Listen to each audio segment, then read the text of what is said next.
The purpose of my code was to filter and display a list of items, like countries and data from the database that I created, and with specific letter that the user input. So when the green flags click, it will reset and it will say, I will show you all the countries starting with the letter you want. And at this point, user had to put input and a letter. When the letter that the user inputted is a single letter, then it will be stored, and there will be a new list in my list to hold a matching letter. The program uses my list to keep track of all the items that matches with the user's input. Once it matches the user's input, it will add on with the country that starts with the name that users input. If my list is empty, and it will from the database that I created, it will inform the user that there's no country that start with letter whatever they put.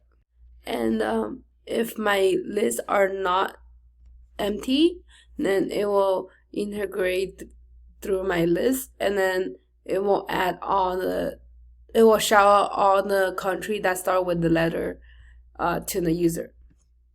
And then any other things, like if the input is like a 1 or 2 or like a invalid input, it will say sorry, invalid input.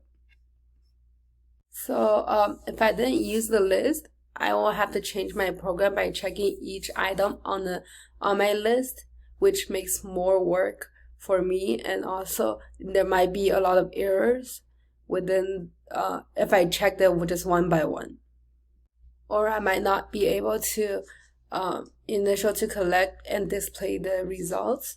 It's because since every result are from the database, we need to generate from the database, and it will be hard for me to do it. With the list, it provides a dynamic way and very easy way for the code to generate. Let's see how this works.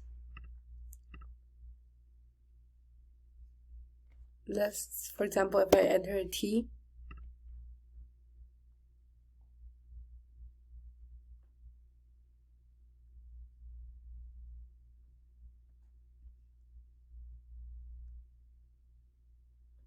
right now it's generating on a country that starts with T.